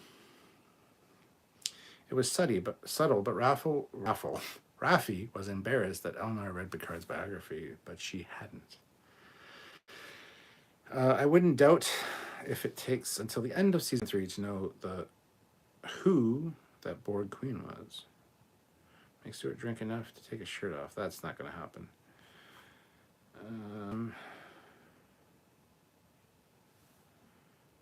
James McD. How come every time Trek goes into the past, they make the same joke about driving a car? I can pilot a starship. This should be no problem. Human nature. Dad jokes. Jonathan, there was a trophy cases full of trophy weapons. I'm not sure what the last one was, though, but maybe Jem'Hadar. We'll be doing a breakdown of those weapons, so don't worry. You have to remember that there were several versions of the Mirror Universe in Beta Canon. Yes, absolutely. It looks like Seven wrote an equation involving the number E. Ooh. Let's stay away from current events. Yes. Dyslexic. Yes, I am dyslexic. What of it? I just tuned in, Captain. What's your 1 out of 10 rating for this new episode? I'm not going to tell you that. That's tomorrow's live where we do that. I don't do that here. I did enjoy it, though. Speaking of Star Trek and Sesame Street, who besides me remembers the latter's parody of the former called Spaceship Surprise? I don't recall that. Back of Eagle Moss box should be a space scene backdrop for display purposes. That'd be a good idea. The Watchers actually was the crusher. Just kidding. Brian O'Neill Singleton. So, if they've become so xenophobic, how did Kirk save the whales by using a Klingon ship to party in Vulcan to go back in time? Things that make you fascinating. Well, I'm sure that the Confederation would have destroyed that fucking probe before it got to Earth. With a big enough fleet, powerful enough weapons, who the hell knows? That'd be my guess.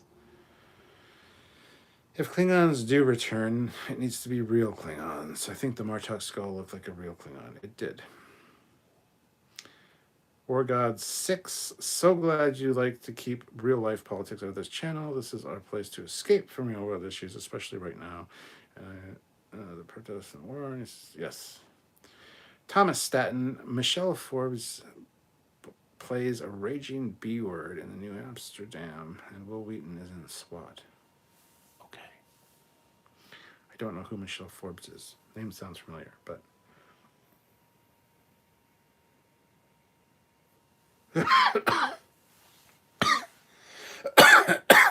Damn it. The Doctor. Maybe this is part of easing in the retcon of the Klingons. I hope they don't need to retcon them for Picard. This is not the fucking Discoverse. They don't look like that in Picard. We saw a Klingon in Picard in season 1, episode 1. We see Captain Picard standing beside Worf in the Federation News Network Holo program, and it's an actual scene from TNG. So the Klingons are correct in Picard. So, yeah, it's not a Discovery Klingon.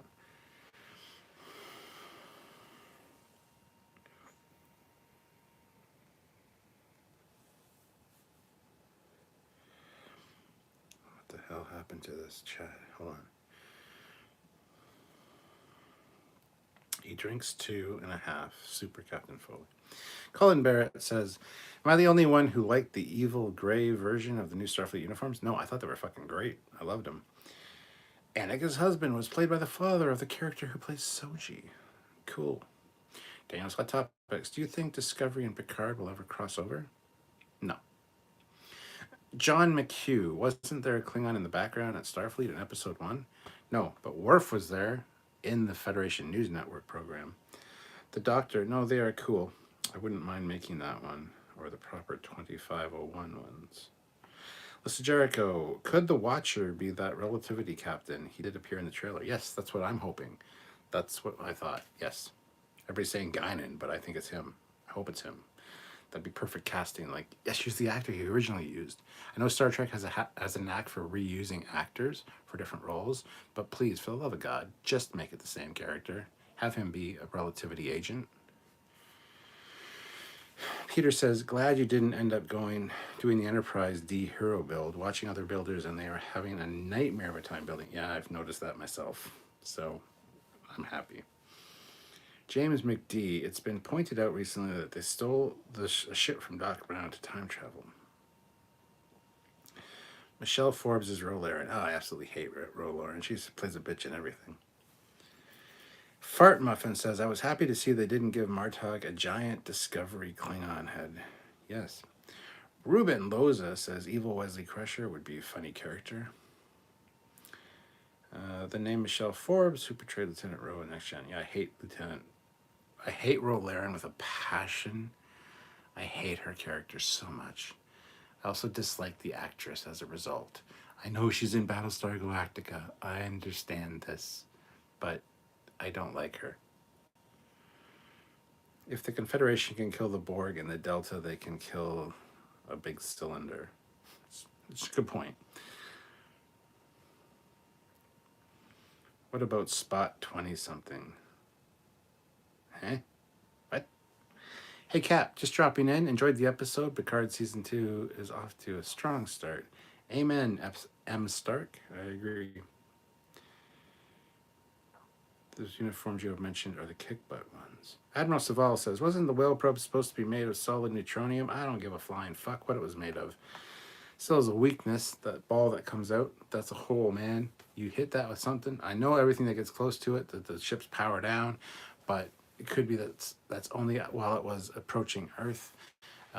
It could be low power, moving from another galaxy. Who the hell cares? Solid neutronium or not, I really don't give a fuck. They could definitely destroy it somehow.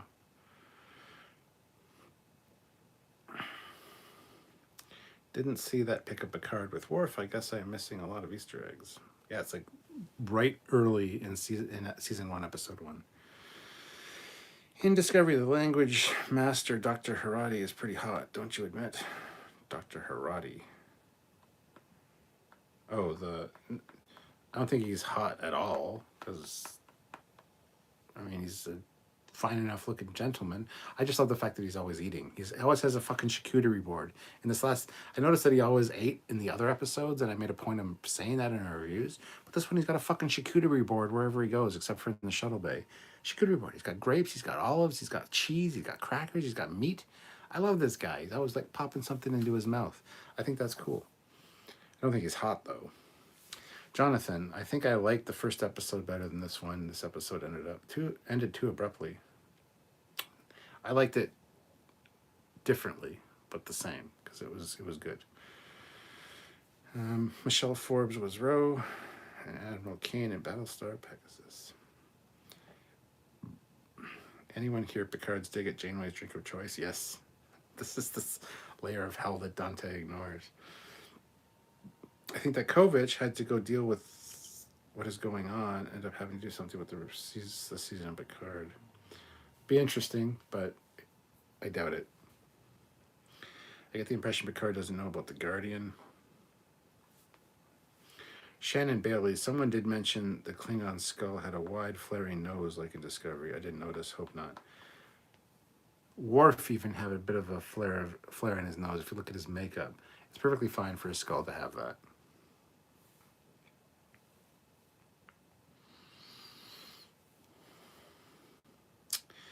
Discovery needs to stay to itself, no crossing over to the other Trek shows and ruining them.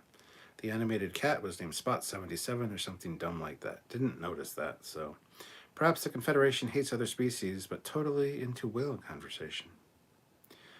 Last year, I hears that if they could got away with Avery Brooks in this season, they would get. If they couldn't get Avery Brooks, they would get Jake Sisko, and that'd be cool. I have no problem with that. I felt sorry for the board queen. I love Spot 73, to be honest. It would have been funny if Girardi had taken the cat AI, and after they fix everything, it's the only proof that the altered timeline. The Stanley says, gotta go. Good night, all. Good night, Stanleys. I hate cliffhangers, but this was a great one. I agree. Whale Probe versus Doomsday Machine. Which one wins? Dun, dun, dun, dun, dun, dun, dun, dun, dun, dun, dun. No one knows. No one knows. Fart Muffin. I think I'm in the minority, but I hate everything being a multiverse. It's getting played out. You are in the minority, I think. It is kind of somewhat played out, I guess, but it makes a whole bunch of sense. So, what if the Genesis Project was successful and used by the Confederation on a regular basis to simultaneously destroy enemy worlds and leave them fresh for new colonies? That's a great weapon. How about that Adam Soon? Maybe he's behind all the synth slaves. I wouldn't be surprised. The episode title reference were intentional, as he was referencing the events as well as the quotes. Mirror Darkly isn't from Shakespeare, it's Bible, and it refers to the less perfect reflection. Yeah, somebody corrected me, but yeah. Donnie Pearson, I myself find Penance fun to watch. I respect the opinions of those who hate the episode. Yeah. You're allowed to like whatever you like or hate what you hate. Did you hear about the petition to officially make disco non-prime? That's fucking stupid. Just moving on. Much as I don't like Kurtzman, that's just fucking dumb as fuck to have that petition. So stupid. They tried to do that with Star Wars too. It's just not going to happen, guys. Just fucking suck it up, watch what you enjoy, and just relax.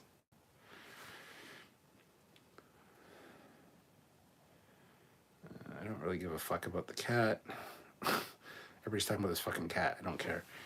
Fidel says they would be into conservation. The Confederation is xenophobic. They hate aliens, not animals from their home world. Yes, they would have saved the whales long ago, so it wouldn't have been a problem. Mark Lawrence throws in $10. Just got back from the city planning meeting. I'm afraid that this season is going to drag out stories that should be quick, like Star Trek Discovery is doing. I like the episode, but wish they'd gotten further along. No, I think it was perfectly timed in this episode. But thank you, Mark, for the super chat. I think this was fine. Discovery really did drag things out a lot. I don't think Picard's going to do so. I'm hoping not. I hope we don't see too many episodes of them in 2024 because I really don't give a flying fuck. I can look out my window and see what 2024 is going to look like, and I don't care. So hopefully those are well written and aren't too many of them. The petition is not going to fix many errant decisions that have been made. It's not going to fix anything. It's a fucking petition that's not going to go anywhere. There was a Star Wars one as well. It's just a petition that some dipshit decided, oh, that's a good idea. I'm going to do that. Make myself a petition. Who are you going to submit it to? Fucking CBS, who Alex Kurtzman works for? They're not going to fucking care. Like, it's a fucking stupid idea. It's probably started by Dumb Dick or whatever the fuck his name is. Doom Cunt. Don't care. Just don't fucking watch it if you don't like it. Shut the fuck up and go watch the shit that you do like. It's not going anywhere. Anyway, whatever. I never forgot the Kovic smile. These are the moments that make me smile. Good moments for the great character. Brian Lindy says, I think the other mirror universe is as brutal as the Earth Confederation, but they never showed it, but I'm sure they would. Terry says, in order for the Genesis torpedo to have been invented, there would have to be a version of Kirk to make Carol Marcus to give birth to David. Not necessarily true. You don't have to have the same fucking people involved in the program all the time. It's a scientific idea. It can be crafted by somebody else. It might take a little longer. It might happen sooner in a different universe. Who knows? So no, that's absolutely not the case at all. Good tea, nice house. Which TNG era non-main character would you like to see in this alternate reality? General Shelby, anyone? I want to see General fucking Janeway. I want to see what Janeway's doing, for sure. And Cisco. I'd love to see what General Cisco is doing, whether that be Avery Brooks or it be, can't think of his name now, the guy who played Jake. But either way, it's fine. Let's see. What's your favorite Picard season 2 theory so far? That the Borg Queen at the beginning that was on the Stargazer is actually 7 of 9. That's why she says Picard, and she's trying to give him. And the reason she says they require power is because they're coming from a different time as well as a different reality. So they had to rip through that. So they're out of power, essentially. So she needs to, like, and upload a bunch of information to all the ships simultaneously so they know what's going on and to revive her power a little bit. And it seems evil and down and dirty, but that's exactly what needs to happen. And the self-destruct was a bad idea. And yeah, that's what I think. Looking forward to 7 and Picard trying to drive a Ford Explorer. Well, it's 7 and Raffi, not Picard, so. I respect Doom Dick's opinion as well, but enough about that. I'm sorry you feel that way, Donnie. I can't stand the guy. I can't watch his stuff anymore. Just so much hate. There's so many channels I can't watch now. Lore Reloaded's one of them. The Doctor, Brent Spiner, is in the show. He is in 2024. Soon's great-great-great-great-great-granddad might be the crux of the skewed timeline. Admiral Saval, I wonder if it was the Xindi Aquatics who sent the probe in 2284. Yeah, that's interesting. I kind of like that, Admiral Saval. Good idea.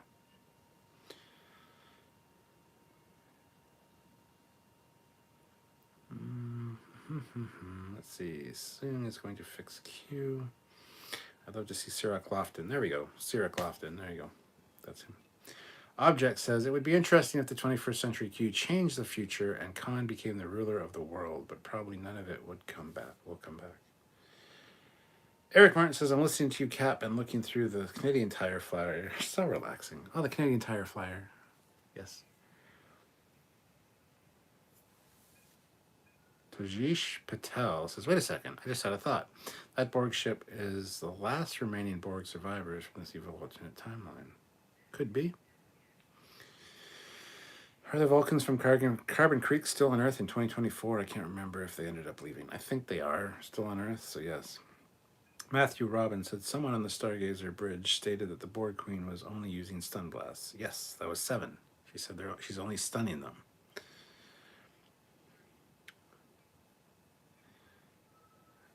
Burner says, who is Doom Dick? You don't want to know. I guess maybe you do. I don't know. This is another YouTuber. One of the fandom menace. Fleet Paw says 2 of them left VW, 1 of them Mistral stayed. Terry West says, if it's actually General Benjamin Sisko, I'd expect him to be a badass flying around in the CSS Sisko's pimp hand. Yeah, he would be a fucking scary guy in this universe for sure. The Dr. Doom Dick is another review channel where he basically hates on everything. He wears a goofy costume for some reason because he's a fucking coward. He doesn't want to show his face. We're out here showing our face, giving our opinion. We don't hide behind a fucking mask. Don't get me started. Fuck. Anyway, whatever. Sirach's Star Trek YouTube channel is great and one of the positive ones like yours. Probably too positive. We're balanced, I think. We're not like all like, ooh, we're not shills. We love everything, but we also don't hate everything. We're in the middle. We balance it out. We find the good and we find the bad and we talk about each. So if you don't like it, this is not the place for you. Picard is going to drive at unsafe velocities and enjoy every second of it. One of them stayed if T'Pol wasn't being the whole thing. Andrew K. We've all seen what happens when Q snaps his fingers. I kind of expected more to happen when Q slaps the shit out of someone. That was pretty brutal, actually. Donnie says, I myself thought the Borg ship in the Stargazer reminds me of Kal-El's ship from Superman the movie. Yeah, I said the same thing when that fucking ship came out when we did our first review. I said it looks Kryptonian. And I said the exact same thing, Donnie. Grant McGregor, without Q, you wouldn't have had Wolf 1359. I don't know what Wolf 1359 is. It sounds brutal. And without that, you wouldn't have got Cisco go to DS9 and start the Dominion War. Starfleet, change the battle, maybe Q's. Maybe this is Q's penance. Whoa. Q, more like don't Q dare touch my humanity again, DX. Yeah, even the critical drinker shows his face. Well, yeah, I love the critical drinker. I can respect the critical drinker. I don't always agree with his opinions, but I love the way he delivers his lines. I love the way his show is orchestrated. I love his accent. I love his attitude. Don't always agree with him, but I respect the guy. And yeah. General Grievous, oh god, Cisco already committed war crimes in the prime timeline. It would be brutal. Burners, you're gonna be interested in this Doom Dick guy. That's fine, go look him up. I'm sure you'll enjoy him. I watched him for a little bit, but then once the hate started, every episode was just hate. I just couldn't watch anymore. I definitely wouldn't call Sirak a shill. You guys are great. My complimenting his channel doesn't mean I'm insulting. No, I didn't say you were. I'm just saying a lot of people are of the opinion that we're shills, that we love everything CBS does, and that. Well, and you'll see it in the comment section. You guys are shills, and right underneath it you'll say you guys are haters. Yeah, because we're both. We point out the good and the bad, but we don't hate Star Trek. We love everything Star Trek. But everything Star Trek has its problems, even TOS, even TNG. They all have their problems, and we point those out. So I wasn't saying you were insulting the channel at all. We're not a shill for sure. Freedom of choice. Watch or don't watch. Just be civil about it. We all have opinions, but we don't have the right to make others conform. Like a Borg drone. We all love Star Trek, period. Amen. Fleet Pal Swiftback throws in $2. Rant alert. Rant incoming. Assume rant rant stations. Which reminds me, I gotta do more rant alerts. God, I would have loved to see this universe versions of the Defiant. It's okay to hate on Disco Shuttles. That one gets a pass. Well, that's because they're fucking stupid. They're a nice design, but being used in Discovery and then Card for some reason? No. What the fuck? Yeah, I watched one of Doom Dong's videos and I was done. It's putrid. Okay. I know this is a Trek channel, but since you do Star Wars reviews, what do you think of the Kenobi trailer? I thought it was great. We also have the Fleetyards, which is a spin-off of our Trekyards, which talks about all sci-fi. We did all the Mandalorian, we did all the Book of Boba Fett's, we did all the Orvilles, all that stuff. I thought the Kenobi trailer was great. I loved it. I'm looking forward to it. Mark Lawrence, $5. Trekyards is in the middle, Doomcock is at one end, and Will Wheaton is at the other end. General Grievous, in this timeline, Burnham started the Klingon War and won it. Fuck off. Mike said, did you talk about the anime cat? Super awesome. I didn't because I don't give a fuck. Picard and crew are going to buzz the tower around the sun. Squadron Course, what if Q misjudged Picard, thought he wouldn't blow up the ship, and Q was also being punished for allowing Picard to screw things up so badly? Yeah, could see that. Andrew K, that's all I've got. Go away now. That's all I've got. Go away now. Yeah, I love the critical drinker too. I don't agree with him all the time. As a matter of fact, I disagree with him a lot, but I really enjoy his content, and I will watch it. I will not watch Doom Dick because I just can't stand it.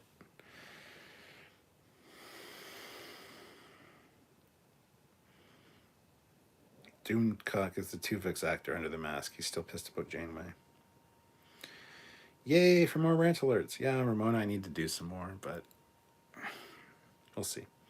Rant alert. Does that imply that there should be a rant alarm? Rant alarm. Rant alarm. Maybe I'll start one like that. That's kind of funny. Kenobi. Burner says, if you could pick a time period for the new Star Trek series, what would you pick? This question's been asked 1,000 times, and it's the same answer every time. The Lost Era, like with where the Enterprise C is. that area between the movies and TNG. It's like 80 years worth there that hasn't really been explored. I would love to see that done well and done properly. If they're going to fuck it up, I don't want to see it. But if they're going to do it properly, yes, that's what I want to see. There's Relay Station 47.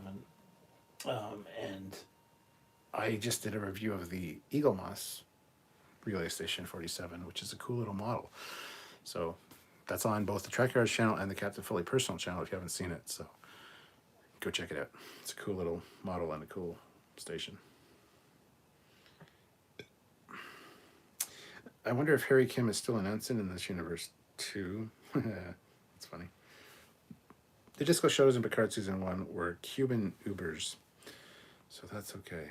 There was a Uber, there was a school bus, there was a brand new shuttle outside of Starfleet headquarters. It's stupid. It's stupid. Hello there. General Kenobi, Eric Martin, $2 drink cap. I'll be asleep soon. Meeting at 7:30. Well, sucks to be you. I got to film a bit tomorrow, so.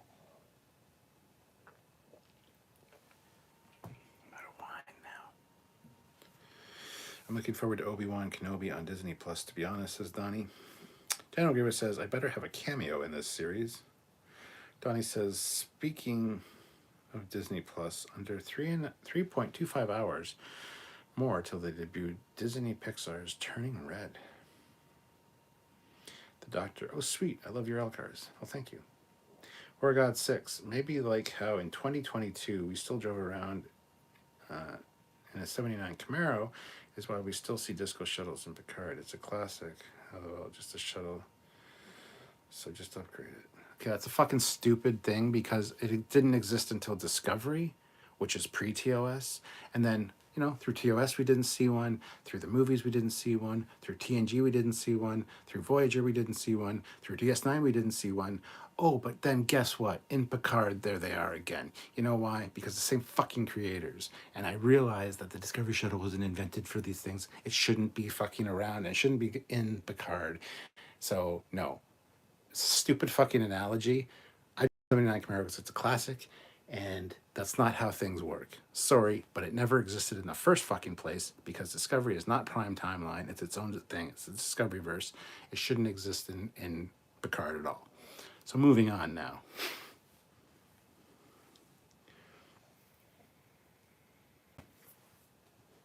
Terry West, I was looking for a Romulan skull in Evil Picard study.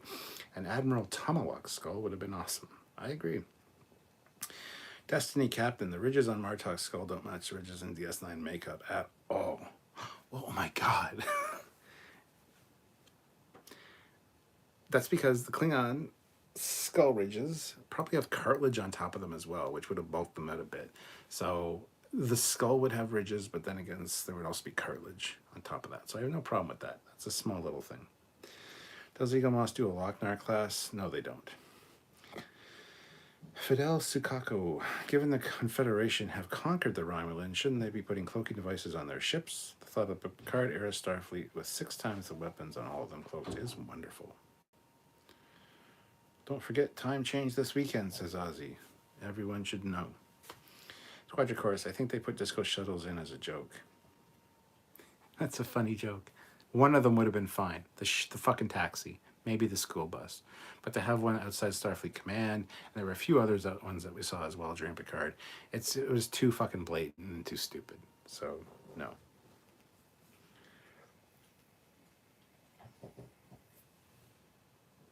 YJ Wrangler. Is that some sort of sensor or something in Cardassian skulls? I always thought it was just their way of... The skull was shaped, but it appears to be a hole. It's not a hole. It is the way their skull is shaped. And it's actually... It was blue on Gul Dukat. Now, if you notice, all the female Cardassians, they painted theirs blue. It was part of their makeup. Why do women do makeup? Red lips. When they're flushed and horny, they get red lips. That's what that emulates. Blush is the same thing. The rush of blood to the face. That's why they put blush on. So, and to accentuate their eyelashes. So Cardassians just highlight that blue as part of their makeup because it's probably part of something that gets more blue as they get horny, I guess. I don't know why it was necessarily blue on Gul Dukat's skull, but hey, it is what it is. It's a thing. Deal with it. Whatever became of Amanda Rogers' Q? Who's Amanda Rogers? Oh, the blonde girl? I don't know. Destiny Captain. After all the attention to detail last week, the art folks, the skull was disappointing. Well, disagree. General Grievous. This era Defiant would be ship strapped with 16-inch battle with ship gun phaser cannons. And Q explained about the Klingon in the timeline. And Q explained about the Klingons in the timeline. Did he? What did he say, Ozzy? He didn't explain anything.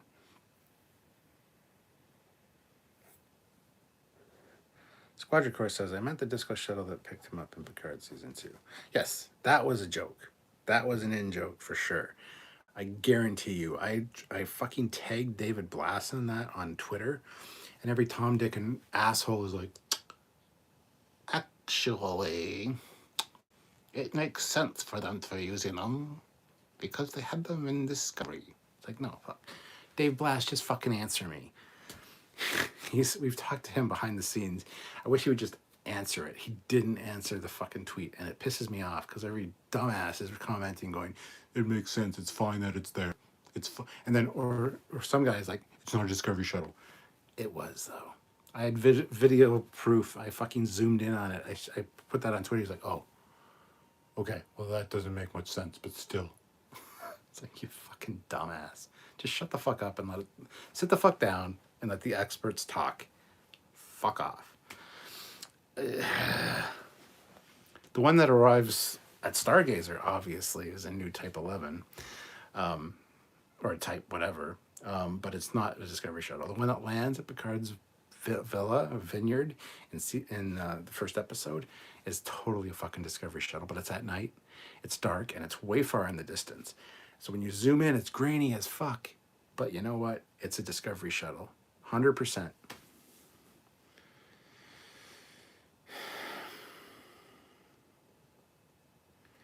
You're probably looking extra blue in the spoon tonight, baby.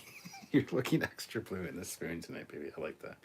Daniel's Hot Topics. I remember the same being said about Enterprise when people were saying the NX-01 Enterprise did not exist.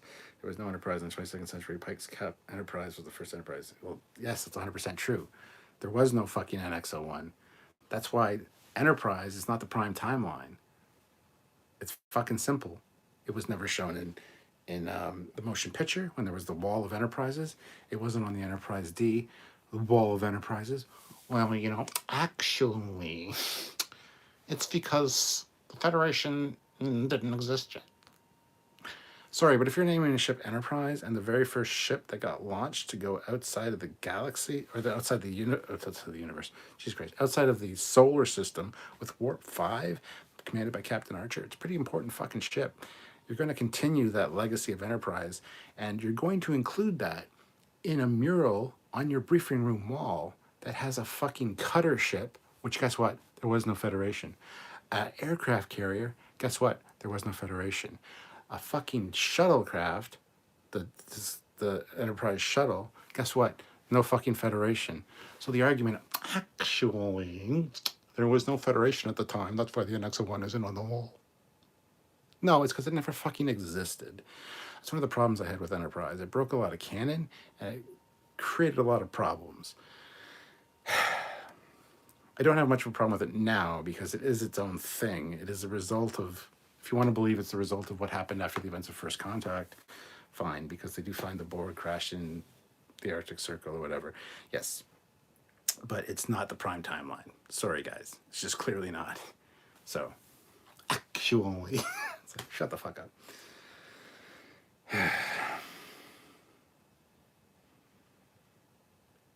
Maybe the disco shuttles were reactivated to help the Romulan. I don't really give a shit.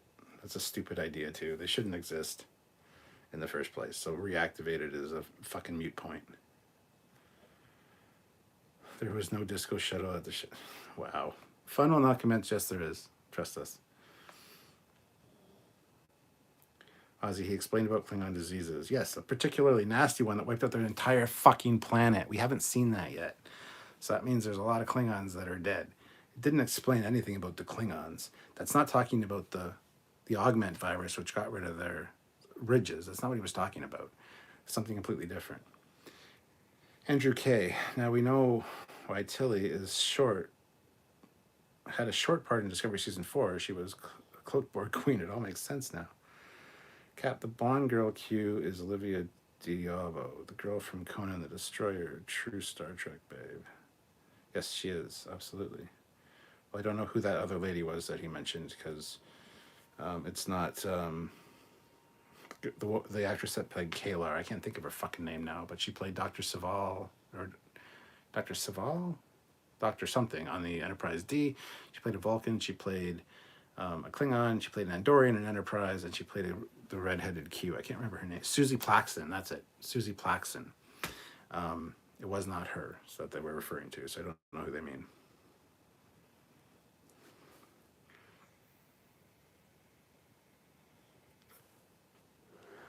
Sorry I'm late, but man, Picard was good. Discovery was slow again. Discovery was good, though, I think.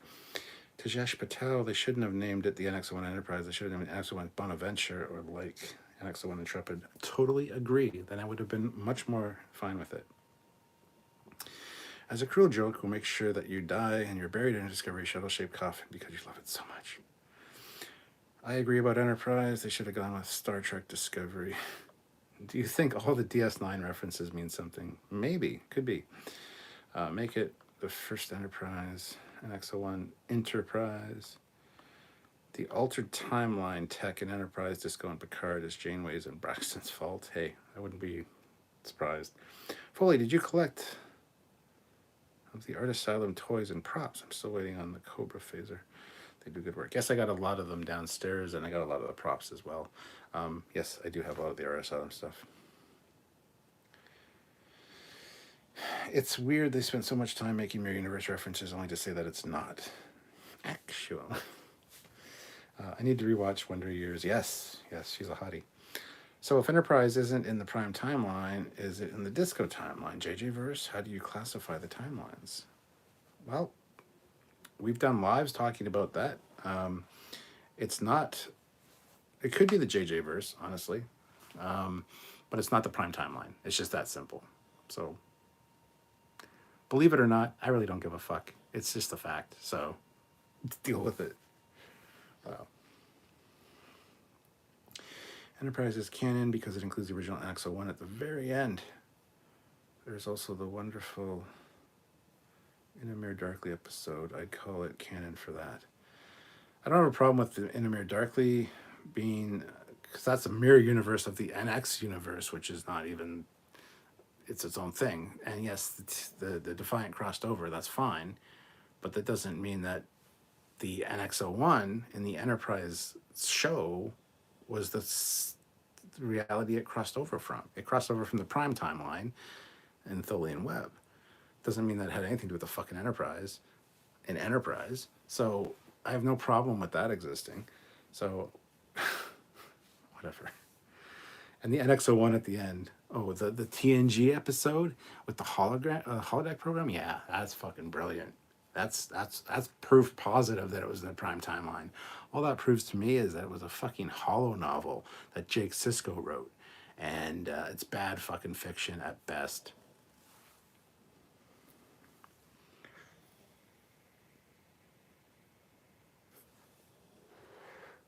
Final now comments. Trekyards, you misread my comment.